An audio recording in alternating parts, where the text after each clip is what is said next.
গ্রাম বাংলার বহু জায়গাতেই গাজন উৎসব পালন করা হয়।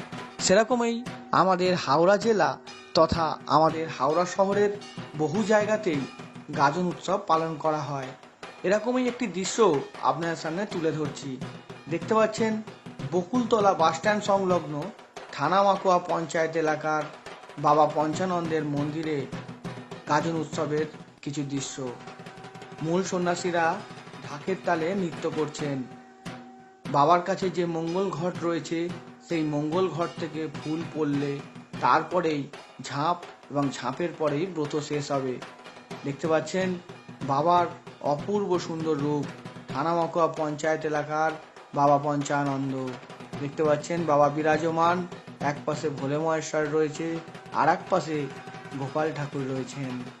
বাবার কাছে যে মঙ্গল ঘট, ঘট থেকে পুষ্প নিচে পড়লে তারপরেই ঝাঁপ শুরু হবে। তারই অপেক্ষা করছেন ভক্তরা। প্রথা মেনে ফুল পড়ে যাওয়ার পর এই জায়গা প্রদক্ষিণ করা হয়। দেখতে পাচ্ছেন যারা সন্ন্যাস গ্রহণ করেছেন তারা এই মন্দির চত্বর প্রদক্ষিণ করছেন। এরপর ঝাঁপের প্রস্তুতি। বহু মানুষ সমাবেত হয়েছিলেন এই গাজন উৎসব দেখার জন্য। দেখতে পাচ্ছেন যেই স্থানে ঝাঁপ হবে সেই স্থানে আগে প্রথা মেনে পুজো করে নেওয়া হচ্ছে। 1 মাস ব্যাপী তারা হবিষ্যি খেয়ে এই ব্রত পালন করেন, আর ঝাঁপের মাধ্যমে তাদের এই ব্রত শেষ হয়। দেখতে পাচ্ছেন তারই প্রস্তুতি স্বরূপ পুজো চলছে।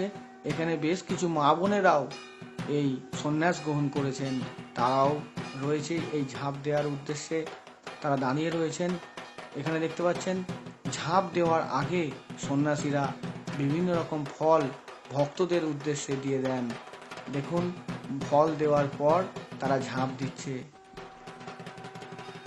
কি অপূর্ব সুন্দর দৃশ্য দেখুন। যেখানে ঝাঁপ দিচ্ছে সেখানে বস্তার উপরে বঁটি রয়েছে। বাবার কি কৃপা দেখুন, কারোর কোনো ক্ষতি হচ্ছে না। সত্যি বাবার কি অসীম কৃপা। মঙ্গলময়ী বাবা, সকলকে কৃপা করো বাবা, সকলকে রোগ মুক্ত করো বাবা, সকলের মনোবাঞ্ছা পূর্ণ করো বাবা। সকলের মুখে একটাই কথা, একটাই নাম, বাবা পঞ্চানন্দের চরণে সেবা লাগে মহাদেব। দেখতে পাচ্ছেন একটি ছোট্ট বাচ্চা, সেও সন্ন্যাস গ্রহণ করেছে। এরকমই আরও কিছু ভিডিও বা ছবি আমি তুলে ধরবো আমাদের হাওড়া শহরের এই পেজের মাধ্যমে। ভালো লাগলে অবশ্যই আপনারা জানাবেন, আর আপনার স্থানেও যদি কোনো ছবি থাকে আমাকে পাঠাবেন। দেখা হবে নতুন কোনো জায়গায় আমাদের হাওড়া শহর।